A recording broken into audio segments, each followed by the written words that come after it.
Mesdames et messieurs, bonjour. Bienvenue au journal hebdomadaire de l'Agence vietnamienne d'information. Voici les titres que nous allons développer dans cette édition.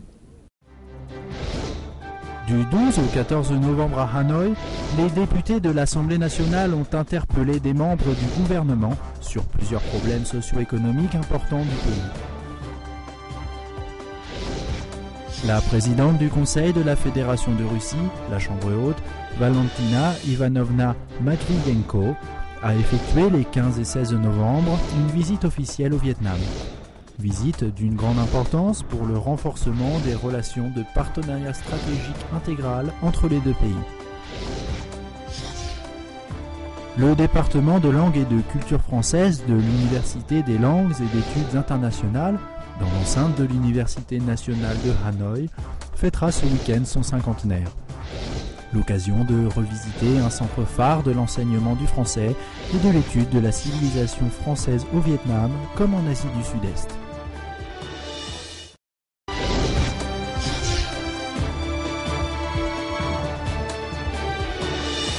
Les députés ont procédé du 12 au 14 novembre à des interpellations sur plusieurs rangs de questions, telles que le règlement des difficultés des entreprises, la gestion du marché, les investissements de la construction, l'immobilier, le marché de l'art, les créances douteuses, le prix des médicaments ou encore la question du déséquilibre du ratio des sexes à la naissance.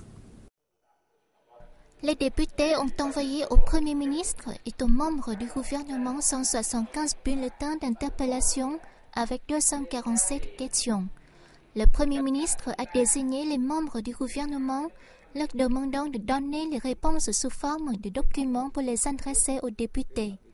7 ministres et le vice-premier ministre Nguyễn Thiện Nhân ont répondu à ces interpellations, dont 4 directement, à savoir le ministre de l'Industrie et du Commerce Vũ Huy Hoàng, le ministre de la Construction Trịnh Đình Dũng, le gouverneur de la Banque d'État du Vietnam Nguyễn Văn Bình et le ministre de la Santé Madame Nguyễn Thị Kim Tiến.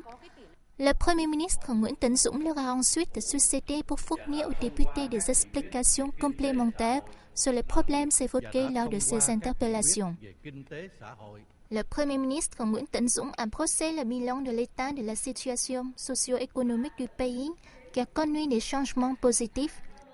Le gouvernement va tout mettre en œuvre pour réaliser les tâches et ses solutions prévues par la résolution de l'Assemblée nationale sur le plan de développement socio-économique en 2013, persévérer dans le déploiement de mesures pour renforcer la stabilité macroéconomique, maîtriser l'inflation, lever un certain nombre de difficultés des entreprises, dynamiser la création d'emplois et la croissance.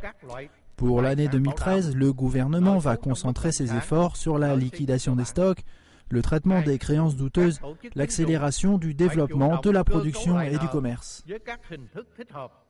Le Premier ministre a fait savoir que le gouvernement avait élaboré un projet de restructuration économique et de renouvellement du modèle de croissance afin d'améliorer la compétitivité nationale, projet qui sera mis en œuvre dans tous les secteurs. Le gouvernement cherche à améliorer l'efficience des investissements publics en se concentrant sur les projets importants et urgents. Ces interpellations de la 4e session de la 13e législature de l'Assemblée nationale, placées sous l'égide de son président Nguyễn Sinh Hùng, ont été retransmises en direct sur la télévision du Vietnam et la radio La Voix du Vietnam. Les réponses et les explications du Premier ministre et des ministres interpellés ont satisfait les attentes et aspirations de la population. La présidente du Conseil de la Fédération de Russie ou la Chambre haute, Valentina Ivanovna Matviyenko, a effectué les 15 et 16 novembre une visite officielle au Vietnam. Visite qui a contribué à approfondir plus avant encore les relations de coopération entre les deux pays, ainsi qu'entre les deux organes législatifs. Après la cérémonie d'accueil, Valentina Ivanovna Matviyenko s'est entretenue avec le président de l'Assemblée nationale, Nguyen Sinh Hùng. Lors de leur entretien, le président Nguyen Sinh Hùng a souligné que le Vietnam persistait dans sa politique extérieure d'indépendance, d'autonomie, de paix, de coopération au développement, de diversification et de multilatéralisation des relations. Le Vietnam, a-t-il poursuivi, est actif dans l'intégration au monde. Il est et demeure un partenaire de confiance, un membre responsable de la communauté internationale. L'Assemblée nationale vietnamienne fera de son mieux pour renforcer les relations entre le Vietnam et la Russie, de sorte que ces liens puissent jouer un rôle croissant en Asie-Pacifique, a-t-il ajouté. Le président du Conseil de la Fédération de Russie a demandé aux deux organes législatifs de se coordonner davantage dans la supervision des programmes et projets de coopération signés par les deux pays, ainsi que dans la réforme administrative, l'économie, l'éducation et la formation. Au terme de leur entretien, les deux interlocuteurs ont signé une convention de coopération entre l'Assemblée nationale vietnamienne et le Conseil de la Fédération de Russie. Une base juridique importante pour mettre en œuvre les activités de coopération concrètes afin d'approfondir et d'optimiser les relations entre les deux organes législatifs. À cette occasion, Valentina Ivanovna Matvienko a également été reçue par le secrétaire général du Parti communiste du Vietnam, Nguyen Phu Trong, le président Truong Tan Sang et le premier ministre Nguyen Tan Dung.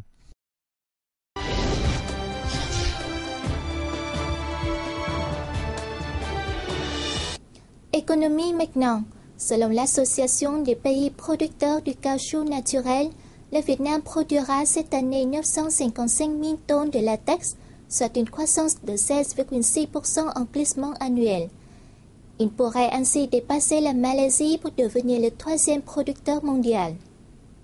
Selon le rapport de septembre de l'Association des pays producteurs de caoutchouc naturel, le Vietnam est le quatrième producteur mondial avec 930 000 tonnes, légèrement devant l'Inde avec 920 000 tonnes. L'Association du caoutchouc du Vietnam a estimé que la consommation et la production mondiale de caoutchouc a tendance à augmenter. Le latex représente environ 42% du volume total contre 52% pour le caoutchouc synthétique fabriqué à partir de pétrole brut. Actuellement, le Vietnam exporte en majorité du latex. Les produits transformés et finis ne représentant que de 5 à 10% de sa production totale. Entre janvier et mi-octobre, le Vietnam a exporté pour plus de 450 millions de dollars de tonnes, représentant une croissance de 55% en glissement annuel, selon l'Association des entreprises de transformation et d'exportation des produits aquatiques du Vietnam. Les États-Unis sont actuellement le plus grand importateur de thon vietnamien, avec près de 45% du total, devant l'Union européenne, le Japon, Israël, le Canada et la Tunisie. Un signe positif au regard du ralentissement, voire de la baisse des exportations nationales de produits aquatiques, a constaté la VASEP. Selon cette association toujours, le thon vietnamien devrait maintenir sa croissance en volume comme en valeur. Depuis le début de l'année, les provinces côtières du centre, Binh Dinh, Phu Yen et Thanh Hoa, en ont exploité plus de 14 000 tonnes. Le département général des produits aquatiques du ministère de l'Agriculture et du Développement rural a décidé de placer le thon dans la liste des produits aquatiques clés du pays.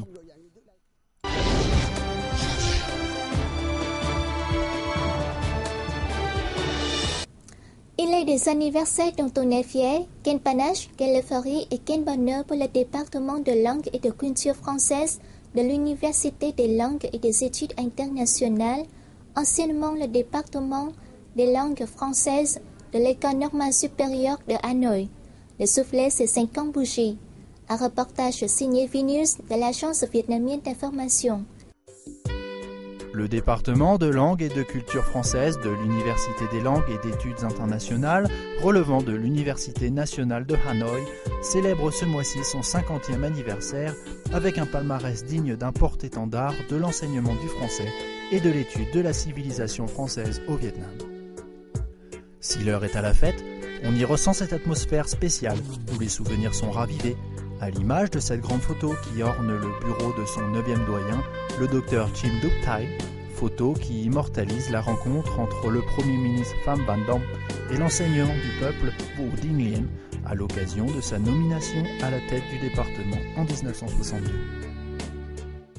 Notre département de langue et de culture française a été fondé en 1962 et nous pouvons dire qu'il a passé 3 grandes étapes d'évolution. Première étape de 1962 en 1975, l'étape de construction avec de grandes difficultés matérielles et personnelles, et puis il s'agit aussi des années de guerre. Deuxième étape de 1975 en 1990, l'étape de coopération pour se développer. Nous avons eu une grande et longue coopération avec la France. Nous parlons aussi de la construction des locaux du département, un projet franco-vietnamien inauguré en 1984. Troisième étape de 1990 jusqu'à aujourd'hui, c'est l'étape d'avancement rapide avec des coopérations multilatérales, la multiplication des types de formation. À 50 ans, le département 6 dans l'arrondissement de Cô Giay a parcouru bien du chemin. Aujourd'hui, les classes en torchis ont cédé la place aux bâtiments modernes fréquentés par 537 étudiants contre 50 au début. Les recueils de textes dactylographiés ont quant à eux laissé place aux livres originaux, aux CD-ROM, aux vidéos, à l'Internet. Son corps professoral s'élève à 57 personnes alors qu'il n'était qu'une dizaine à sa naissance. Il y a aujourd'hui 30 maîtres de conférences docteurs et de docteurs. Nous avons des changements importants dans les méthodes d'enseignement, d'apprentissage. Nous suivons toujours l'évolution de la didactique des langues étrangères dans le monde. Nous proposons de différentes formations en pédagogie, en traduction-interprétation, en tourisme et en économie. La co-formation avec l'Université de Picardie-Jules-Verne en économie et gestion et en management des entreprises permet à nos étudiants de suivre des formations en licence et en master. Nous sommes le premier établissement qui donne des formations post-universitaires en master et en doctorat. Les étudiants peuvent aussi suivre en même temps 2 cursus pour avoir 2 diplômes pendant 4 ou 5 ans au sein de l'Université nationale de Hanoï. En un demi-siècle, le département tient toujours la forme olympique, avec 49 promotions qui se sont succédées et des milliers de diplômés qui travaillent comme enseignants, diplomates, journalistes, traducteurs, hommes d'affaires, contribuant ainsi à renforcer la francophonie et le rayonnement de la culture française au Vietnam. J'ai appris le français depuis que j'étais très petite et la langue française et la culture française devient une partie importante dans ma vie. J'apprends le français, j'avais plus de chance pour aller à l'étranger, pour l'apprendre à Paris. À Paris, les universités sont peut-être c'est plus bon qu'au Vietnam. Nos étudiants ont beaucoup d'occasions pour pouvoir entrer pleinement dans le marché du travail parce que nous avons des coopérations de toutes sortes. Nous arrivons à recruter chaque année près de 200 étudiants. Mais il semble déjà loin le 7e sommet de la francophonie en 1997 au Vietnam, où l'anglais se répand à toute allure, où les jeunes vietnamiens, qui apprennent de moins en moins le français, comprennent souvent que la langue de Shakespeare est plus utile pour l'entrée sur le marché du travail. Madame Nguyen Thi Tu Cup, qui enseigne au département depuis 31 ans, a du vague à l'âme. J'espère qu'il y a beaucoup de soutien, d'aide, des encouragements de la part de la France et des pays francophones et des organisations francophones pour encourager les étudiants et pour nous encourager aussi dans notre travail. Et je pense si on a des aides des différents partenaires, le français peut se développer dans notre pays. Et c'est l'avenir de la francophonie aussi. Nous voulons lancer un appel aux différents partenaires francophones. Travaillons ensemble pour garder et développer la francophonie au Vietnam et pour que les francophones et les francophiles puissent travailler avec leur langue aimée. À 50 ans et la vie devant soi, quelle euphorie et quel bonheur pour le département de langue et de culture française de souffler ces 50 bougies. comme ces lotus verdoyants prêts à s'épanouir pour la grande fête. Vénus souhaite se joindre aux anciens et nouveaux étudiants pour formuler ses meilleurs vœux d'anniversaire au département de langue et de culture française et aux chers professeurs.